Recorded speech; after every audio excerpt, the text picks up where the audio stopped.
Okay, welcome to our kitchen table talk. We're all at our kitchen tables. We all have a nice cup of something hot. I have red raspberry leaf and cinnamon and honey. Mm. Sarita, what do you have? I just have tea with a little bit of sweetener and milk.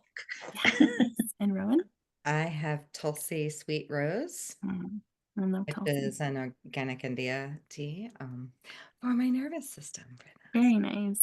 It's an invitation for those of you watching to pause and go get a nice warm cup of something to join us for our talk. We're going to just be going through some questions so you can get to know some of the philosophy um, and thought processes behind foundational concepts and your mentors.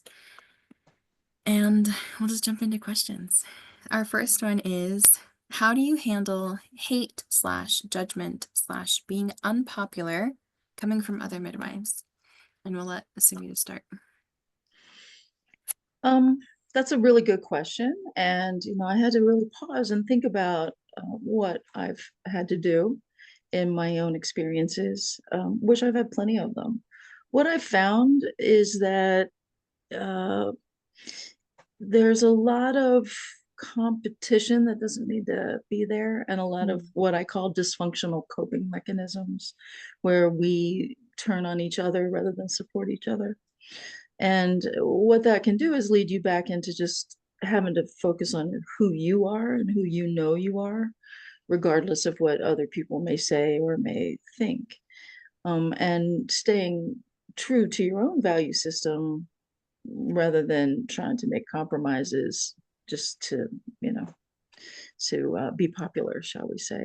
Mm. I've always felt like I was on the outside looking in. I've never been the popular one or wanted to be. Never sat at the mean girls table, so to speak. Never understood that behavior. So, because I was just raised in community where people helped each other out, and women weren't, like they got together and had sewing circles and women's meetings. They didn't, they depended on each other rather than backstabbed each other. So I've had so much of that experience that it really did just always take me back to my roots and remembering those women that I grew up with and remembering how important community is. I personally did EMDR, I've done trauma counseling. Rowan and some mutual friends, we've done our own levels of storytelling and our own trauma counseling with each other, and ritual ceremony. There's a number of different things, tools that to help us remember who we are, and that those social, virtual, those opinions, especially from people we've never even been in the same room with, people who don't know who we are, really are meaningless. The ones that I had the hardest time with were the ones that I had walked with and had been friends with, who, kind of accepted other people's statements without bothering to ask me how I felt about things or how I was doing or why I may have done or said what I did or Mm. said. So, yeah, I think the real thing is to have some groundedness, being out in nature, having some rituals that help you remember who you are, and creating a circle of people that you can trust, and that who are willing to see you for who you are, wrinkles, warts, and all. Yeah. Mm. Your turn, Rowan. Oh man. I think the biggest thing to understand is that they don't actually hate us. Mm. That all of that comes from a place of fear and likely um uh, I don't really, I'm trying to find the right word. I think it comes from um really not knowing maybe who they are, and Mm. and we're this big mirror Mhm. oftentimes of, especially if we're doing the outlier stuff, if we are the outlaw midwives and the ones who are maybe being a little loud about that, it really does come from fear, I think. So understanding that was probably one of the first steps for me to be able to go, oh, I'm not actually this terrible person. I'm not actually that. I'm I'm just out here, scaring the shit out of people. So I think that that is one of the first steps in it. And everything Sarita said, yes, like having that close circle.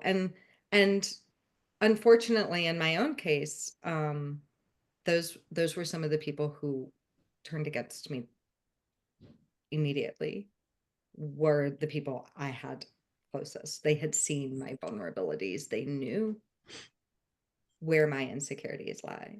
And so those are the most painful. And what I will say, just for anyone who's going through that, when you're the one, the people that are going to show up from that are going to be way more better. They're going to be the ones that really are going to stand with you and lock arms with you and remind you who you are when you forget, because that's really what we do for each other. Because we all have those moments where we forget a little bit who we are and we get a little shaky on our feet. We're not rooted. And when that happens, we go to our people and they're going to be honest with us. Like they're also going to be honest with us when we need to hear something maybe that's a little hard. And that's your real circle. And I think that that's the way we deal with the hate. That's the way we deal with especially online slander that, like Sarita said, you've never been in the room with me. I often say, you cannot sit around the fire from someone and look at them and think they're a monster. You can't, because we're all around that fire for the same reason. So I'm a big proponent of sitting across. I have sat across from one of the loudest people against me at a table at a conference. I said, bring her to me here. Let's have a conversation. And suddenly it was like, oh, you look different. Well, yeah, mugshots aren't flattering, This is who I actually am, And I know that I scare you. Because Give it us a, one day. yeah, could be. Give us your little tidbit about keep other midwives' names out of your mouth. Well, that's really it, especially if you find yourself at a place, which, we all go to maybe conferences or workshops or find ourselves in a group online where they're talking about someone. And I learned this, I remember, I'm going to share a story about Claudia Cameron. When she moved to Western North Carolina from California, she went to, there used to be like active, like group peer reviews that happened in person. And so she showed up to this peer review. She wanted to meet the other midwives, meet the community. And they were sitting there and they were talking about this other woman, happened to be my other teacher. And they were talking about her and talking about her. And Claudia was getting very confused that this person wasn't defending themselves. And so she was like, excuse me, which one of you is Wapio? And they were like, oh, she's not here. And she was like, oh, well, I'm going to leave. My name's Claudia Cameron, and I'm going to leave so y'all can talk about me now. And I was like, oh, she was like, we don't talk about people that are not there. That's not helpful. It's not productive. It doesn't get us anywhere. So yes, always, if people are talking about something, we keep other midwives' names out of our mouth. If we don't have anything nice to say, we don't say it. Like, we're going to go back to our kindergarten here. These are the rules. Keep other midwives' names out of your mouth. Just do it. You weren't there. You don't know the story. You don't know her thoughts and her reasonings. And you know what? I don't want to know. Right. And we'll get to that when we talk about supporting people.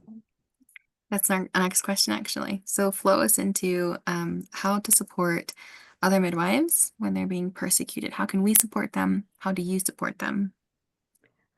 Well, we midwife them, number one.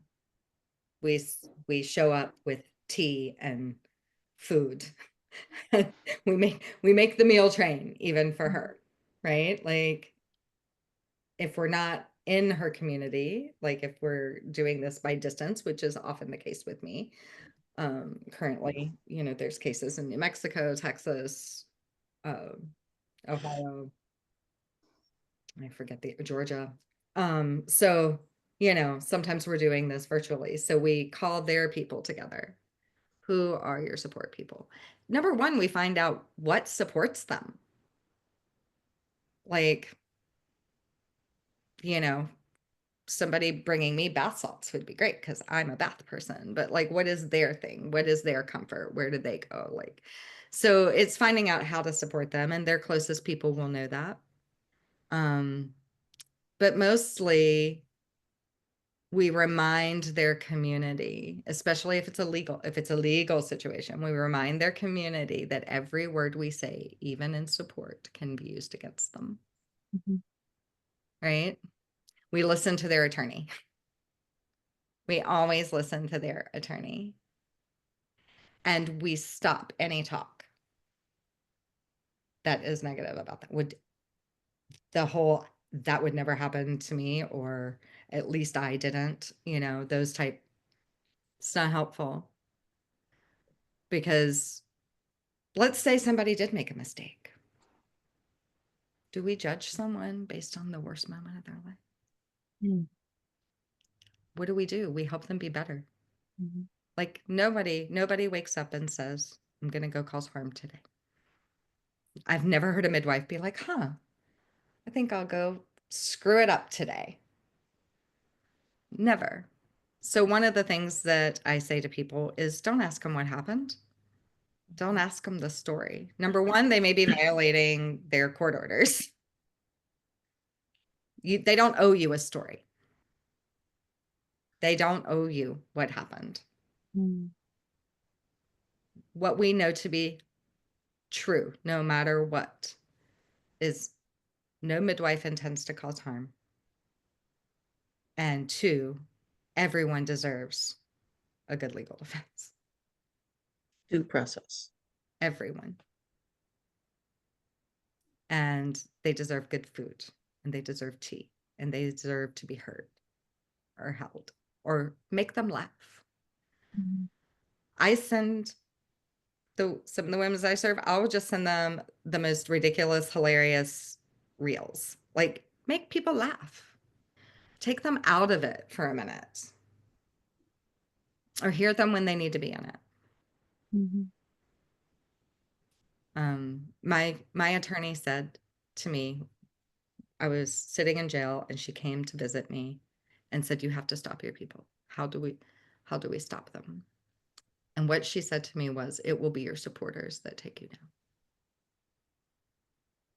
Because they're just not listening. This isn't the time or place, right? Which is why we've been quiet about Gloria's case, because we were told by her attorney and hers, we don't want to make this about this right now. So what did we do? We tried to keep everybody quiet. And now they've said go. So now we're talking. Right? So it really is that. It's what do they need? It's helping organize their people. Like I'm not point person for like some of these people, but I help their point people. I'll be like, you need one person who is maybe your spiritual person, and that's what they're in charge of. You need one person who's going to organize funds and things like that, and that's that person's job. Like one person can't be your everything. You've got to disperse that because it's going to be a long walk. It's never over quickly. And find that network that you can put out a message at 3:00 in the morning, like sometimes it's 3:00 in the morning and somebody's having a hard time. And I know there were people there for me at 3:00 in the morning. And so now I'm just passing on how I was supported. That's great. I'll follow that up a little bit with, I've learned so much, not just through my own experience, which was administrative and public, but from listening to Rowan and listening to her walk with these other midwives, and where I can see something we can all do, which is, like I don't need to be a point person. I don't need to be like Rowan's doing that. So I wait for instruction, which I know she's going to wait for instruction from the attorney.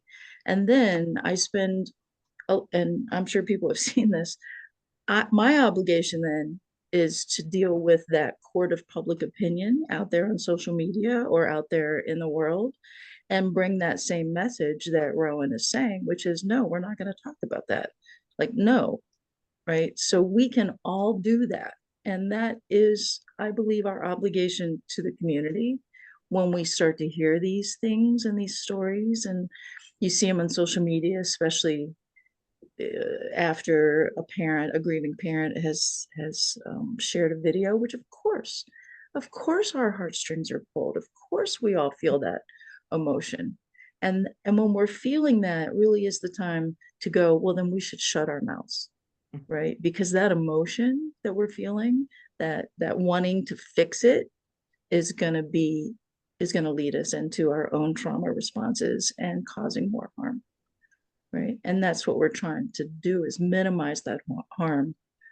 And so all of us are part of that court of public opinion, as I call it, and we all have an obligation to silence it. Yeah. And I want to add one thing to that, and because I've seen it happen, and is to never ever go after the parents when they're speaking their life. Right. This is their process, this is their grief, and we leave them to that. We can support her without making them wrong. Right. And supporting her doesn't mean that we don't feel their grief. Correct. It's not either or. Feeling it too. That's the thing that I think so many people forget. And I'm not saying it's bigger than or nearly as impactful as the parent's grief, but there is grief. Mhm. Not just for the loss of the baby, but for the loss of this. And there will be times, the hardest part when a midwife has a loss in her practice, it's not her loss, it's the family's loss, but it has happened in her practice under her care. And when they don't, we have to hold her extra when they don't want her to support them. Because she wants to be there. And I know in my case, I did that. I was asked not to be there.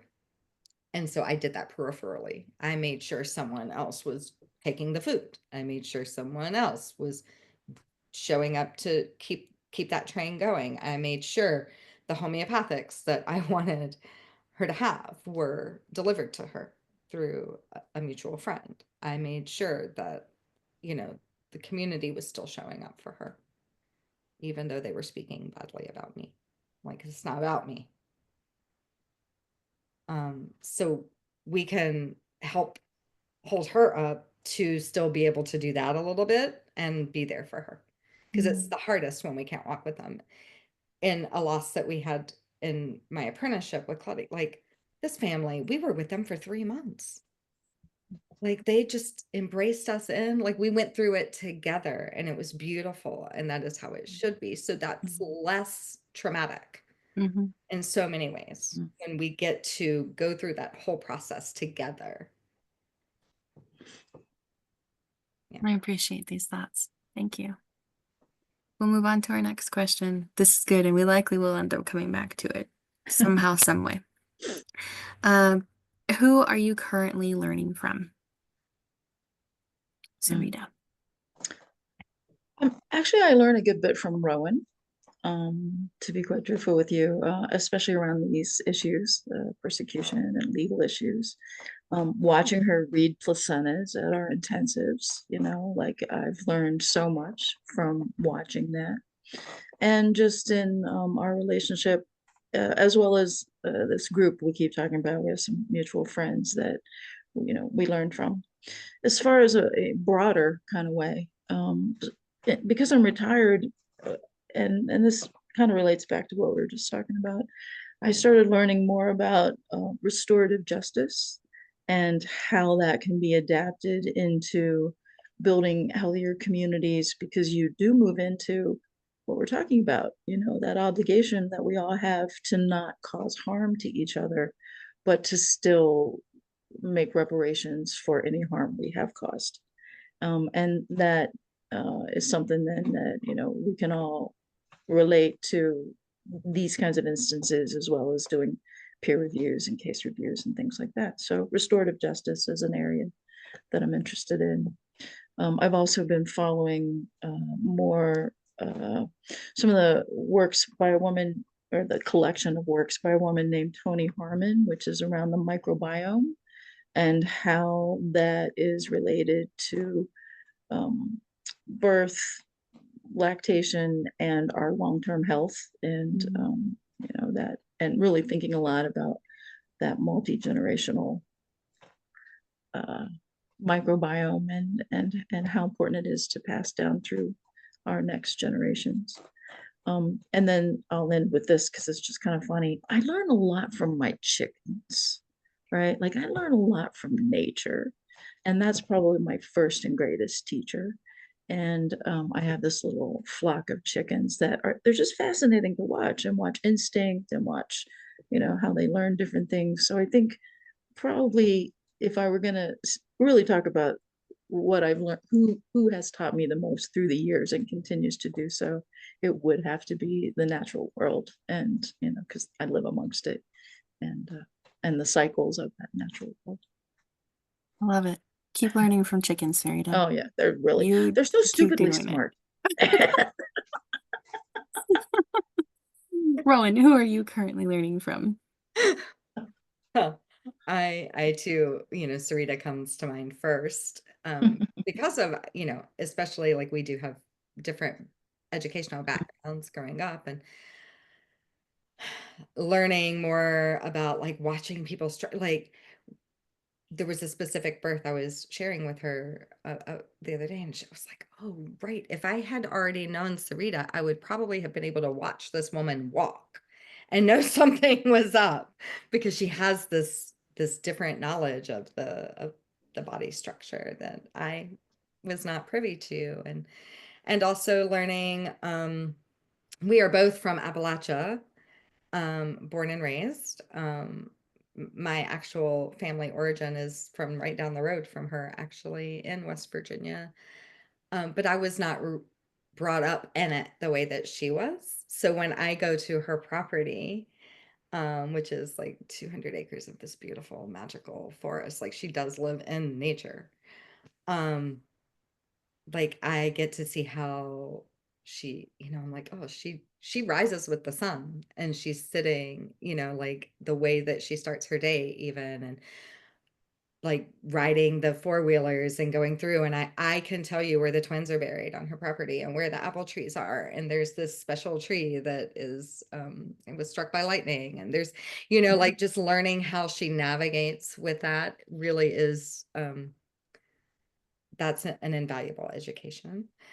I'm also learning, who I'm reading right now and who I'm studying, and I have sat with in the last year, is Nicole Morales, Nicole Franklin Morales, and she is writing a series of books called Restorative Midwifery, which is deeply seated in storytelling and learning in a very different way.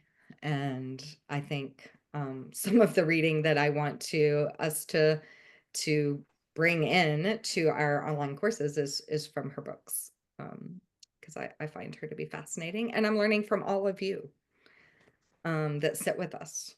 Like I find that if we're always a student, there's no one we can't learn from. And it is always, I want to know what people know. And it's just like with apprenticeship, right? Like my great teacher, Rabios, always said, we apprentice with birth. Like we have a guide here, we have this facilitator, but we're really apprenticing with birth. Right. Right. I've been the tour guide, but I was still the apprentice. The in-flight entertainment, if you will. Yes. Always. Always. I will say, in person with you guys is very entertaining. We I like to think love it. so. I love it. Okay, so next question. What would you say makes or breaks a midwife?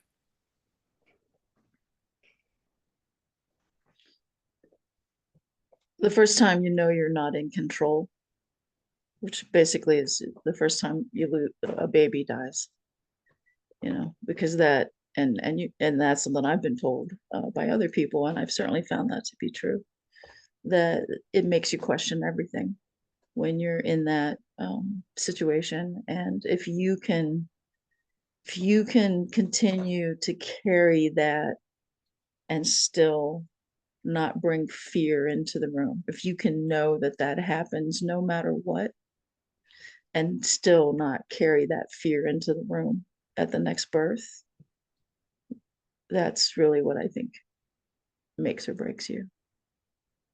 And I've seen it break people, and I've seen it make people, both ways. Mm-hmm. I agree with that 100%, that first loss. And there will be a loss if you practice long enough. Mm-hmm. Like there's no getting around it statistically. Mm-hmm. And I will add to that, the first time that there is trouble in your neighborhood, it's someone else's loss. Mm-hmm.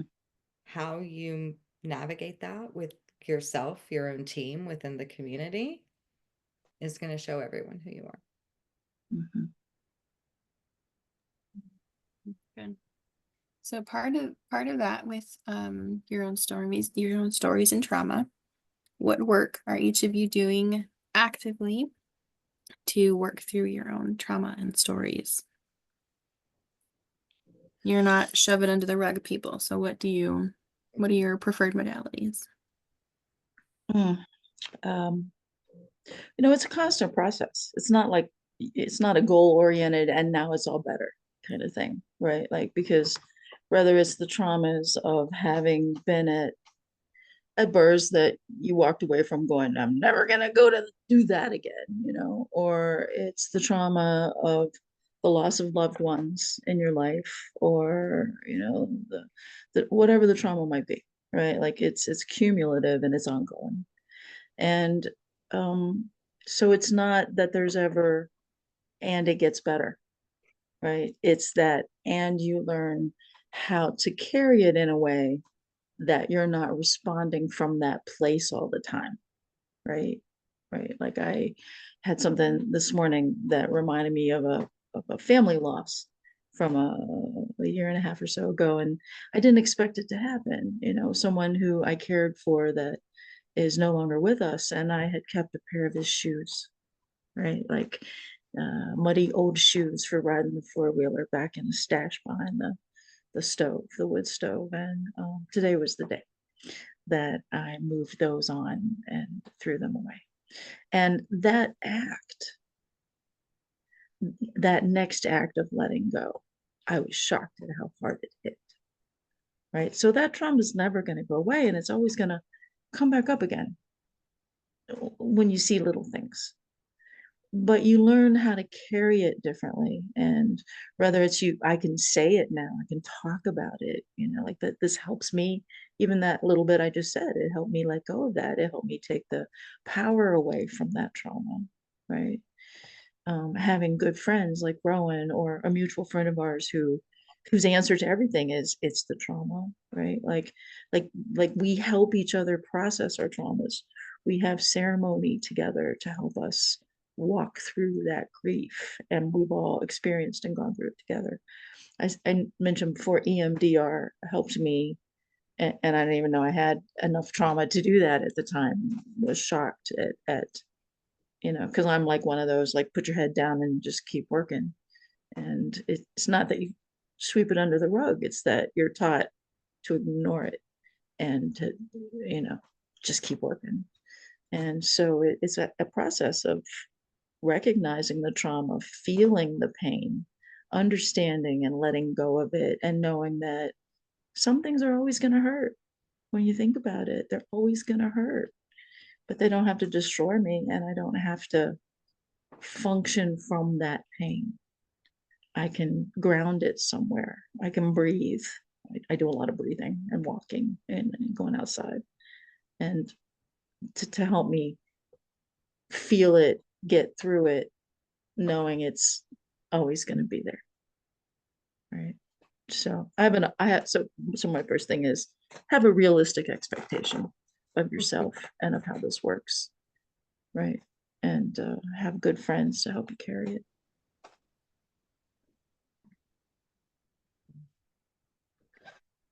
Yes, saw that. I will say it was my therapist. I have a trauma therapist. Huh.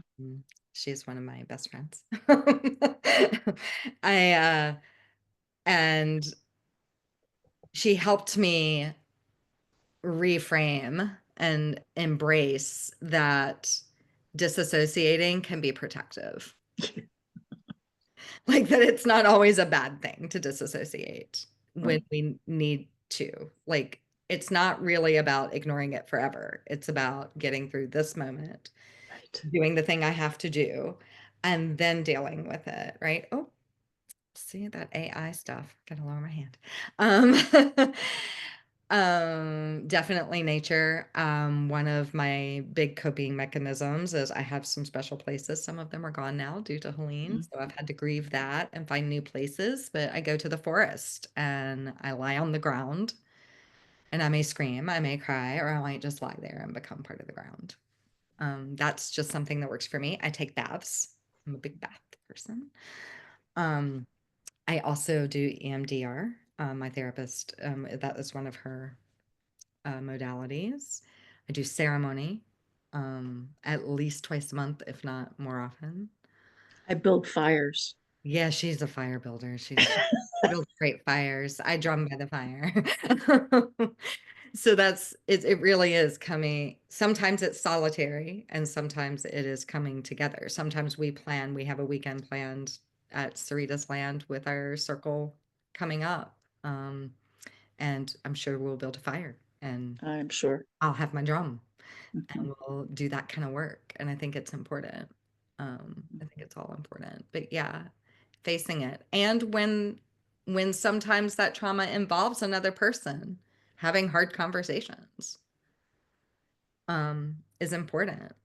Coming to someone and saying, this didn't feel good to me is good work. It's how we stay in community and keep building it Mhm. instead of holding it in and then this resentment comes, right? So I think that's something that you probably have seen and witnessed in us as when we hold the container, we're not afraid of hard talks, right? That they're done with love, but they will be done honestly. Um, The so fireside chats that you guys do in the evenings of your intensives, those are, they're truly what I thought brought the group the most together because Mhm. we're getting super raw and honest with each other. We're answering you the hard way, but this is what you're asking for. Mhm. And that was part of this prerequisite, this pre-understanding of be ready to be vulnerable, be ready to shed, be ready to get do the hard stuff, get to the nitty-gritty of who you are and what you're doing. And that was good. Hard conversations are good. Good. mhm, Well, that's what would have happened in a traditional apprenticeship, right? In a community apprenticeship. Mm. Those hard conversations would have happened. Well, it would have been so completely different. It's even hard to imagine, right? Because the underlying dynamics would have been so different. But that is what, as we institutionalize education or we standardize education, part of what's happened is we've lost the ability and the container to really have those kinds of hard conversations. And there's so much divisiveness out there amongst students and preceptors that I don't even think I think the groundwork's going to have to be done to create the container before the hard conversations can even begin to happen in that setting, right? So that's kind of what we've been trying to do, is create a different container for a different kind of setting where those kinds of intangible skills of relationship can be explored and honed, and we all get better at it. You know, every time we have a group, Rowan and I get better at it. We get better at working together um, to hold that container, and we get better at, because you know, each group presents its own how are we going to figure this one out kind of dilemma, and so we get better at it each time. Thank you. Our last question. It's a two-part, but the first part is, we obviously hold many golden nuggets from our mentors. What's just one that you would like to share with us today? I'm thinking, Sarita, it's gotta be an old Hess something. We gotta let the people know about old Hess so they can know him before they meet with you in person. I have so many of his. And Just Old Hess one. was one of my family practice mentors, and so I'll share one of his, since that's what you asked for. But I have to share one more from another person. So Old Hess would look at a lot of the current midwifery comments out there that I see on some of the groups and say, when the piece of paper and the person don't match, quit looking at the piece of paper, right? Like, believe the person, not the machine. Believe the person, not the piece of paper. And that comes from somebody who practiced medicine for 50 years, right? And saw the creation of all these new imaging and lab work. And it always comes back to the body knows. And that's what he was saying.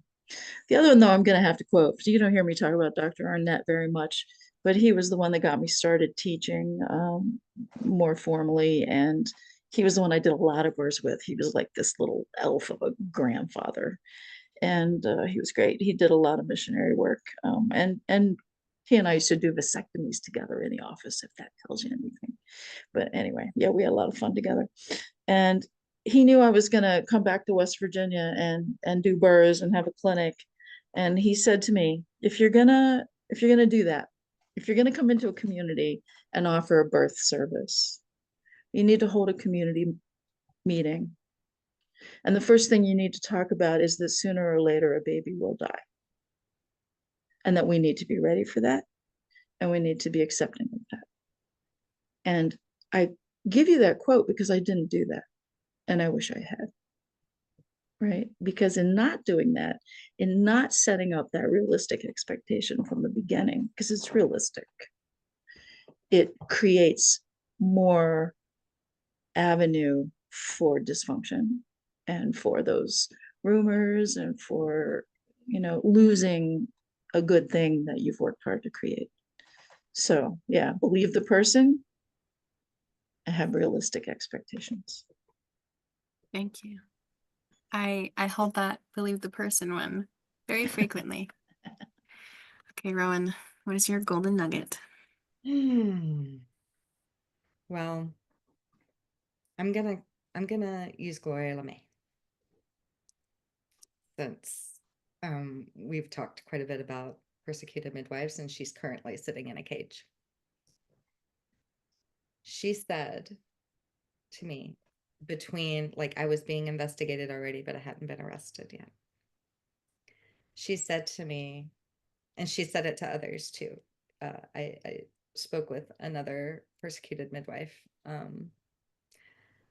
before I was even in my thing. I was helping her. I was doing that work before I was ever the one, even.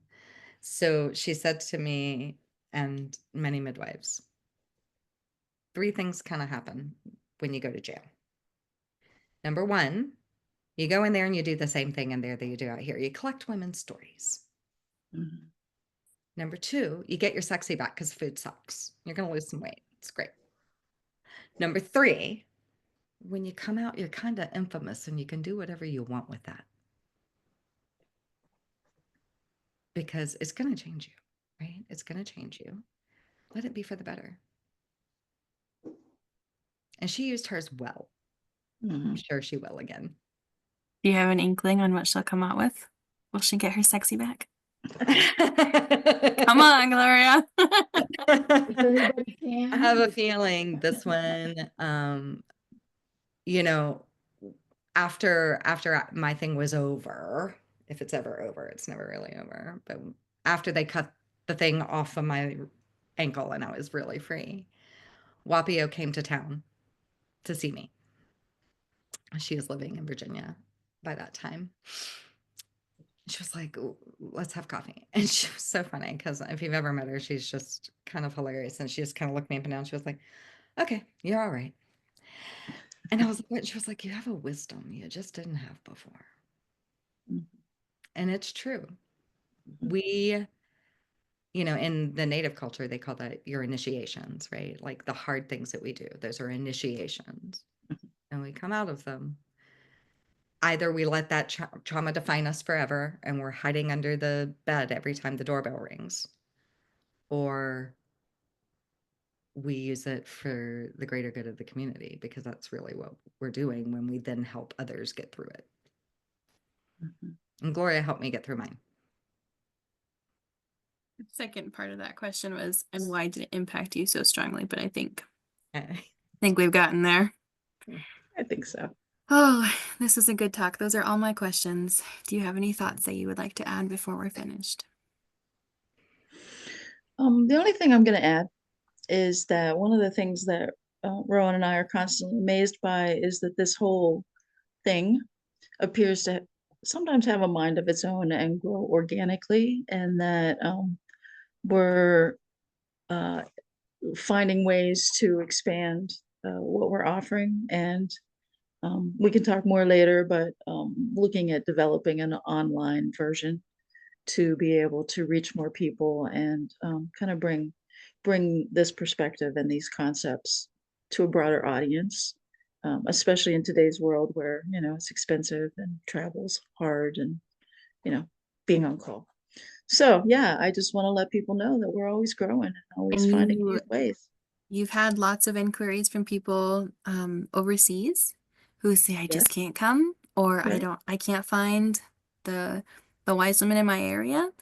right, And this was definitely thought of because of those inquiries right, and others locally, but a right. lot for them. Yeah, it really is a growing out of the requests that we're getting to be able to reach more people and still do the intensives and do the containers that we want to do. So yeah, we're looking forward to seeing what happens and growing the next project. We're very excited. Yeah. Yeah. And I'll add to that is, one of I think we've kind of worked in reverse a little bit with that, right? Sarita, we talked Yeah. about because our biggest goal, and I think that, this kind of comes back to our mission. I think a shared mission that we have is that we never want this to become the Rowan and Sarita show. Right. We want this to be able to be scalable and accessible and be a legacy project, if you will. It will go on hopefully without us, and you are part of that, right? And so those intensives and a lot of that is where that's going to pull out of. Like you said to us in California, I'm doing this with you, right? Like you forget your exact words, but like this, this is now mine too. And it is. So that will grow from that is really what we're going to be looking for is those layers of leadership to where, yes, we're doing the mentoring right now and we're going to do that. And then you're going to do mentoring and other people are going to do mentoring. And it's going to be like, I know it'll grow organically in that way, but just so people get a picture of like where our mind is of where it's going. Like, well, if I could do this online, then why would I then come to an intensive? Well, it's a whole different experience, right? You were one of our hosts and also sat there for us for that week and can really probably, I'd love to have a few sentences from you about that experience. Like what what do you feel like shifted and maybe I don't want to say changed who, it didn't change who you were, maybe, or maybe it did. But like what shifted for you?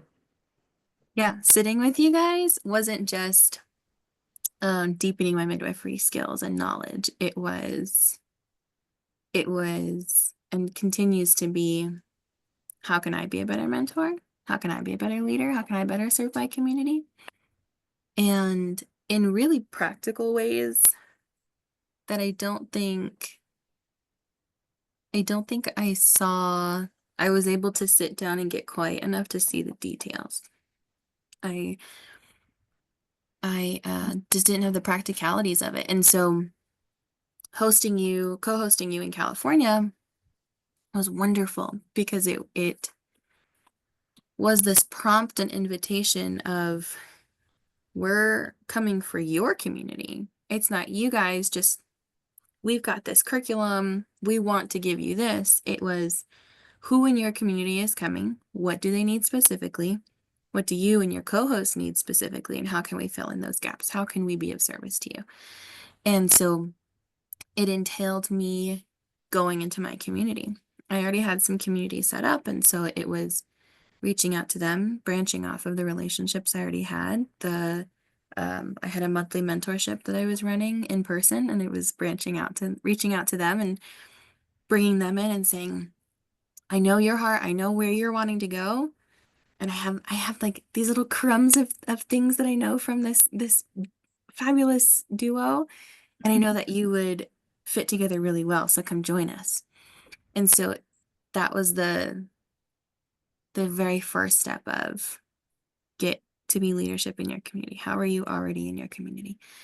And then hosting the week was planning everyone, planning the food, planning what does my community need. Being in California, majority of us weren't carrying medication for legal reasons. And so we didn't really need huge talks on PIT and Methogen and let's do IV starts back and forth. That's not what we needed. And so it was getting nitty gritty of, what does my community need? And we had some great needs and we got them filled. And now I get to look back at that community and those women that I was serving alongside, and I'm seeing them implement those. And part of them are part of my own mentorship. And so it's we get to have this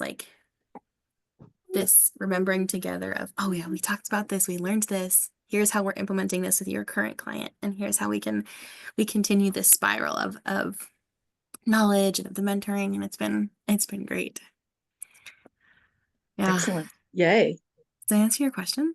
Yeah, that's what we want. That's what we Okay. want to see, is that, that the communities that we're in and creating, whether we're in person, online, whatever it's going to be, that you have these dense relationships within which, because that's a style of leadership, that it's not just one person who then tells everybody what to do, but that you lead from behind, so to speak, so that everybody in the community develops these dense relationships. And that's where sustainability exists. That's how we keep our communities alive, not depending on one person, or that we all are intertwined and depending on each other. Right. I moved away and they're Beautiful. all still going. They're still meeting, they're still learning, and they're Excellent. doing well. Excellent. Beautiful. That's great. That is, it's creating culture at that point. Yeah. Is what I love. I see it happening in the other group that we're in that you Mhm. facilitate, and um, I see this culture being created out of mentorship. Really, it's a mentorship culture of inviting.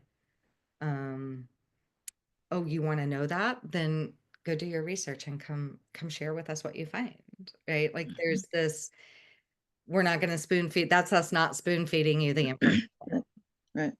It's, where do you know how to find it? Wapio used to always say, you don't have to have all the answers. You just have to know where to find them. Right. Exactly. What are Exactly. your resources? Yep. Education is knowing where to look. Yep. Yeah. Beautiful. Mhm. Good job. All right. I love our talks. Anything else? If not, we're finished here. Yeah. Good. Okay. Thank you. We've mentioned a couple of things today that we have ideas of making other videos of.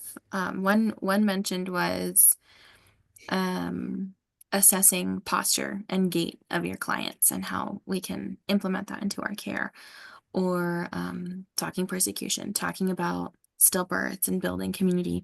These are all ideas for more future calls that we have. So we look forward to having these and exploring these topics with the rest of you. Okay, we'll talk later. Thanks. Bye. Thanks.